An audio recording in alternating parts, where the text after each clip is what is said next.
spend the day with me today. So, on this day, I started with packing an order for a customer who wanted two small cups of my parfait, or rather, three.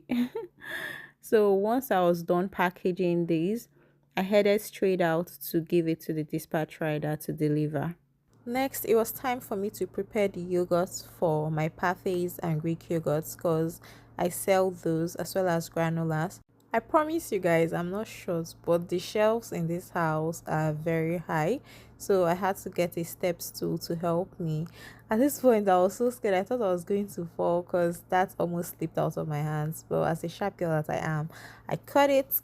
Next, I just washed up my bowls and got ready to start making my yogurt. I brought out all my ingredients, my bowls, my water, the measuring scale, my milk, and I like to be precise with my measurements when I'm making my yogurt because I like having consistency in all my products. Yeah, so I poured in the water. Next, it was the milk. I weighed it out and added it to the water, and I whisked to incorporate everything to get a smooth mixture. Afterwards, I set the yogurt aside to cool down before I added my culture, and then I wrapped the yogurt. I didn't show where I wrapped it, but yeah, I kept it in a dark place for it to ferment. Yeah, next it was time to get some in my granular. So you know how it goes: the wet ingredients mixed with the dry ingredients, you mix to turn, and then you pour out everything on a baking sheet and bake for a few hours slash minutes. Yeah, so anyways guys, my granola is available to be dispatched to anywhere in Nigeria. Just chat me up and I would send it to you. Next on the menu was moi moi, and we just had to make some delicious moi moi for the family. I like making my moi moi with sardines and boiled eggs. At this point, I had already boiled some eggs, so I just added some ice to it to help it cool down and come out from the shell properly because I don't like moi mois that are not smooth. Yeah, so I blended some peppers, some onions. I wish I had some shombo, but I didn't, so I had to make do with what I had. This was lukewarm water, more hot than cold though. I just added some cups in and I mixed with the beans flour.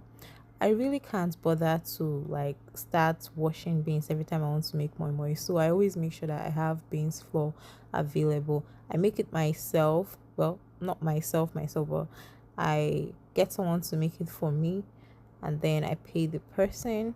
Yeah. So I don't just buy it from the market. Okay, so I added some groundnut oil, some red oil, and some spices, and then I tasted for to check if there was enough salt. Yeah, and once I was done tasting, I was sure that this was what I wanted.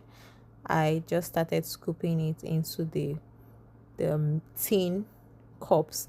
Normally, I would use nylon, that thing they call, is it, I forgot what they call it, those white nylons. But my dad, like ever since I was small, my dad has always preached against those nylons. So when I got my own house, I decided to buy these things because this was what I grew up using at home. Yeah, so it's these things that I use to make my moi moi and my oppa. But honestly, I have to tell you, they can be so difficult to wash, especially when you don't soak them in water for some hours. Next, it was time to add sardines. I love tin sardines. Yeah, so I added my sardines and added some boiled eggs. This last half of the egg, I chop and it was so nice. Then I boiled some water and added the tins into the water. I allowed it to steam for about 45 minutes and my moi moi was done. By the time I was done cooking this, I didn't even have the time to get a picture or a video. I rushed to eat it. This was 4 p.m. and it was my first meal of the day. So I'm so sorry guys that I didn't put a picture or any video, but trust me, if you follow my guideline and you make this, it's going to be a 10 over 10 minus nothing. I had this meal with custard and it was beautiful. Ngwano, bye guys.